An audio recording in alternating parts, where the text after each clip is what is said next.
Perkenalkan, nama saya Muhammad Hanafi Gunawan dari Kajian Wilayah Jepang, SKSG.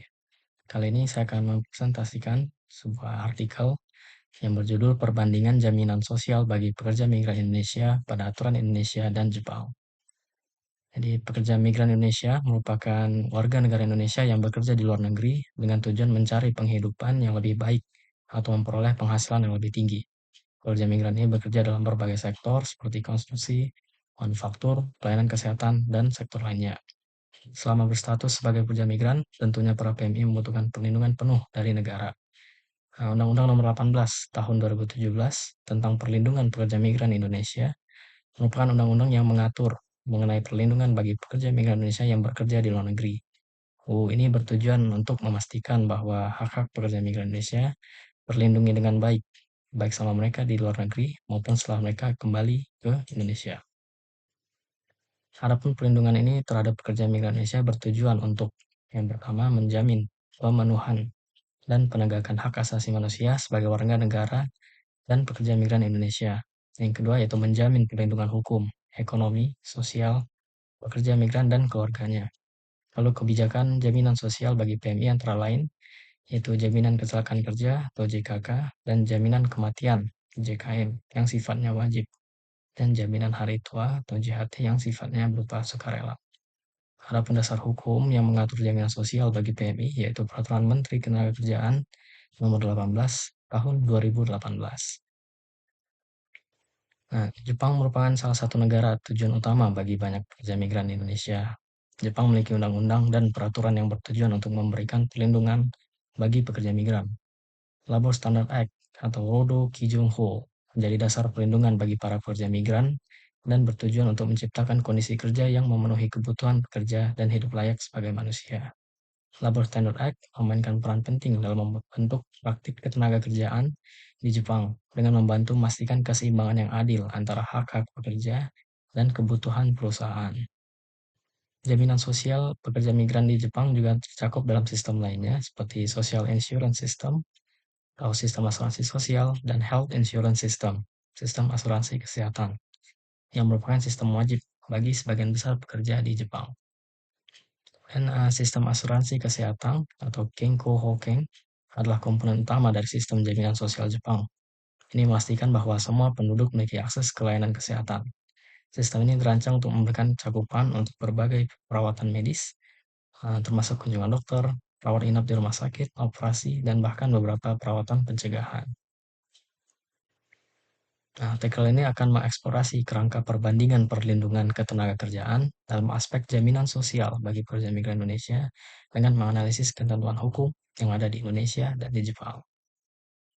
Untuk pertanyaan penelitiannya, yang pertama yaitu bagaimana hukum ketenagakerjaan Indonesia melindungi jaminan sosial pekerja migran, baik di Indonesia maupun di luar negeri. Dan yang kedua, bagaimana perbedaan jaminan sosial bagi pekerja migran Indonesia dalam peraturan Indonesia dan Jepang. Kemudian untuk tujuan penelitian, dari penelitiannya adalah untuk mengkaji ketentuan-ketentuan jaminan sosial bagi pekerja migran Indonesia di bawah hukum ketenagakerjaan Indonesia dan Jepang, serta mengidentifikasi perbedaan jaminan sosial antara Indonesia dan Jepang. Untuk teori yang digunakan, yang pertama itu Social Protection Theory. Perlindungan sosial mengacu pada kebijakan dan program yang dirancang untuk dukungan dan keamanan pada populasi yang rentan, terutama melalui mekanisme seperti asuransi sosial, bantuan sosial, dan perlindungan hak-hak pekerja, serta melindungi individu dari risiko sosial seperti pengangguran, penyakitan, kecacatan, dan hari tua. Lalu teori perlindungan sosial menekankan pendekatan berbasis tahap terhadap perlindungan sosial, mengadvokasi kebijakan yang mendorong inklusivitas, keadilan, dan kesetaraan.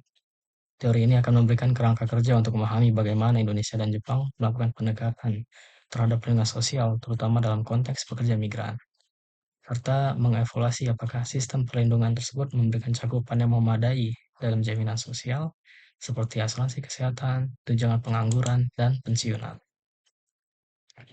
Teori yang kedua yaitu institusional teori. Institusional teori berfokus pada pemahaman tentang bagaimana institusi atau lembaga membentuk kebijakan dan proses tata kelola. Teori ini melihat bagaimana lembaga belaka seperti pemerintah, sistem hukum, dan struktur sosial menciptakan dan mempertahankan kebijakan, hukum, dan praktik-praktik dari waktu ke waktu. Institutional teori dapat digunakan untuk mengeksplorasi bagaimana kebijakan yang mengatur jaminan sosial pekerja migran, baik di Jepang maupun di Indonesia, dibentuk dan dipertahankan oleh lembaga-lembaga politik, ekonomi, dan sosial. Teori ini membantu menganalisis bagaimana faktor struktural seperti kedaulatan, desain kebijakan, dan kerjasama internasional membentuk hasil jaminan sosial bagi pekerja migran dalam berbagai konteks. Misalnya untuk metode penelitian, metode yang digunakan yaitu penelitian kualitatif dan studi literatur dengan data diperoleh melalui artikel jurnal, buku, website, dan sumber informasi lainnya. Analisis dilakukan terhadap undang-undang, kebijakan, dan peraturan yang relevan di kedua negara. Dengan melakukan analisis perbandingan hukum sistem jaminan sosial tenaga kerja pada aturan yang berlaku di Indonesia dan Jepang untuk pekerja migran. Selanjutnya untuk hasil pembahasan, didapati bahwa dalam pasal 29 ayat 1 Undang-Undang Nomor 18 Tahun 2017 tentang Perlindungan Pekerja Migran Indonesia menyatakan bahwa dalam upaya perlindungan pekerja migran Indonesia, pemerintah pusat menyelenggarakan jaminan sosial bagi pekerja migran Indonesia dan keluarganya. Nah, program perlindungan tersebut dilaksanakan oleh Badan Penyelenggaraan Jaminan Sosial atau BPJS sesuai dengan Undang-Undang Nomor 40 Tahun 2004 tentang Sistem Jaminan Sosial Nasional dan Undang-Undang Nasional Tahun Nomor 24 2011 tentang Badan Penyelenggara Jaminan Sosial. Untuk risiko tertentu yang tidak tercakup dalam program jaminan sosial, BPJS dapat bekerja sama dengan lembaga pemerintah ataupun swasta. Pemerintah menyediakan manfaat jaminan sosial ketenagakerjaan bagi pekerja migran melalui Peraturan Menteri Ketenagakerjaan atau Permenaker Nomor 18 Tahun 2018 yang isinya mengenai tentang jaminan sosial pekerja migran Indonesia. Adapun manfaat yang akan diterima oleh PMI yang terdaftar dalam program BPJS ini itu mencakup perlindungan atas risiko kecelakaan kerja, kematian yang terjadi saat menjalani persiapan pelatihan, kemudian selama berada di negara penempatan kerja hingga kembali ke Indonesia setelah masa kerja berakhir. Perlindungan jaminan sosial bagi pekerja migran mencakup 3 kurun waktu, yaitu masa pra-penempatan, masa penempatan, dan pasca penempatan. Program jaminan sosial yang diberikan yakni jaminan kecelakaan kerja, jaminan kematian, dan jaminan hari tua. Nah, namun manfaat yang didapatkan oleh PMI lebih banyak dari pekerja biasa di dalam negeri. Hal ini mengingat bahwa PMI merupakan pekerja dengan tingkat risiko tinggi. Dan berdasarkan Permenaker Nomor 18 Tahun 2018, PMI wajib tercover minimal 2 program jaminan, yaitu jaminan kecelakaan kerja dan jaminan kematian. Selanjutnya untuk melihat bagaimana hukum tenaga kerjaan yang dari Jepang, yaitu berdasarkan dari Undang-Undang Labor Standard Act atau Rodo Kijunho, yang merupakan undang-undang ketenagakerjaan di Jepang yang dirancang untuk menetapkan kondisi kerja minimum dan melindungi hak-hak pekerja. Berfokus pada penempatan kondisi kerja minimum seperti jam kerja, upah, keselamatan di tempat kerja. Undang-undang Ketenagakerjaan mewajibkan pemberi kerja untuk memperlakukan pekerja secara adil dengan menyediakan kondisi kerja yang baik. Kemudian untuk memastikan bahwa mereka dipekerjakan secara legal dan pekerjaan yang dipekerjakan ini tunduk pada sistem asuransi sosial yaitu asuransi kesehatan yang disebut dengan Kenko Hokeng. Meskipun Labor Standard Act ini sendiri tidak secara langsung mengatur rincian sistem jaminan sosial Jepang, undang-undang ini memainkan peran penting dalam memastikan bahwa pekerja dipekerjakan secara legal dan diperlakukan secara adil, yang pada gilirannya memungkinkan mereka untuk berpartisipasi dalam program asuransi sosial seperti asuransi kesehatan, sistem pensiun, dan asuransi pengangguran. Undang-undang ini memastikan bahwa pemberi kerja memenuhi kewajiban mereka kepada pekerja dan sistem jaminan sosial. Sistem asuransi kesehatan di Jepang dirancang untuk memberikan cakupan yang universal, memastikan bahwa sistem penduduk memiliki akses ke layanan kesehatan yang penting.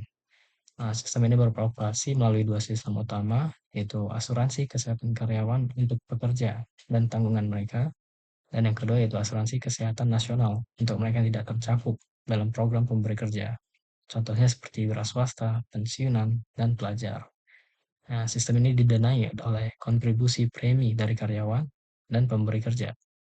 Dalam hal ini yaitu asuransi kesehatan karyawan dan memastikan bahwa perawatan kesehatan yang terjangkau bagi semua penduduk. Misalnya untuk perbandingan jaminan sosial bagi pekerja migran Indonesia dan Jepang, ditemukan bahwa perbedaan signifikan dalam struktur, cakupan, dan implementasi program perlindungan. Yang pertama dari jaminan sosial di Indonesia, yaitu regulasi dan cakupan. Diatur oleh Undang-Undang Nomor 18 Tahun 2017, Nomor 40 Tahun 2004 tentang Sistem Jaminan Sosial Nasional, dan Peraturan Kementerian Tenaga Kerja Nomor 18 Tahun 2018. Yang program jaminan sosial ini meliputi jaminan kecelakaan kerja, jaminan kematian, jaminan hari tua, yang merupakan wajib dimiliki oleh PNI, yaitu dua jaminan sosial yaitu JKK dan JKN. Sedangkan jaminan hari tua itu bersifat sukarela, dan kemudian pekerja migran yang terdaftar dalam BPJS Ketenagakerjaan mendapatkan perlindungan dari risiko kecelakaan kerja, kematian, dan manfaat tambahan seperti beasiswa untuk anak-anak mereka. Manfaat yang didapat dari jaminan sosial yang disediakan oleh pemerintah ini yaitu perlindungan yang mencakup masa pra-penempatan, masa penempatan, dan purna penempatan. Manfaat termasuk biaya pengobatan, perawatan akibat kecelakaan kerja, santunan kematian, beasiswa untuk anak pekerja migran, serta pelatihan vokasional bagi pekerja cacat akibat kecelakaan kerja. Kemudian kita melihat pada jaminan sosial yang ada di Jepang.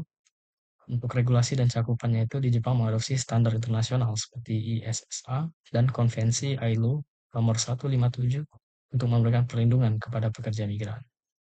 Hak pekerja migran diatur dalam Undang-Undang Ketenagakerjaan Jepang yang menjamin perlakuan setara dengan pekerja lokal. Lalu perlindungan bagi pekerja migran lebih terfokus pada perjanjian kerja yang harus disetujui lebih dahulu sebelum mereka mulai bekerja. Tanggung jawab utama terletak pada perusahaan penerima yang berkoordinasi dengan organisasi pendukung.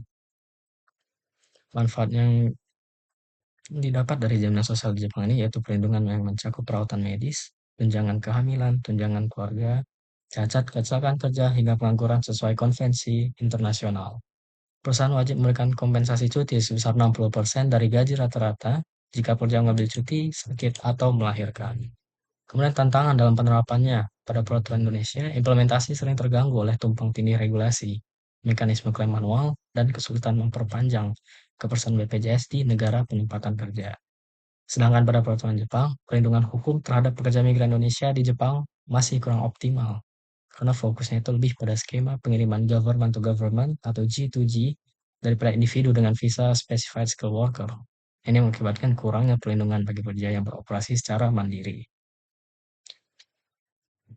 Nah, kemudian untuk kesimpulan dari artikel ini, itu secara keseluruhan diketahui bahwa jaminan sosial bagi pekerja migran di Indonesia itu lebih komprehensif dibanding dengan Jepang, dengan lebih banyak manfaat langsung dan dukungan administratif. Namun di sisi lain, Jepang memiliki pendekatan yang lebih terfragmentasi dengan tantangan dalam hal perlindungan hukum dan administrasi bagi pekerja migran. Lalu Indonesia memiliki sistem jaminan sosial lebih terstruktur melalui BCS, tenaga kerjaan, sementara Jepang mengutamakan prinsip kesetaraan dengan warga lokal berdasarkan standar internasional. Nah, untuk saran, peneliti menyarankan agar regulasi perlindungan pekerja migran Indonesia diterapkan sesuai dengan substansinya. Tidak hanya pekerja migran yang mendapat manfaat dari perlindungan tersebut, namun keluarga dari migran tersebut merasakan manfaat dari program jaminan sosial, sebagaimana yang tertuang dalam substansi peraturan perundang-undangan. Dukungan penuh dari masing-masing pemerintah, baik Indonesia dan Jepang, sangatlah diperlukan dalam upaya implementasi manfaat program jaminan sosial tersebut benar-benar terlaksana. Demikian presentasi untuk artikel ini. Terima kasih.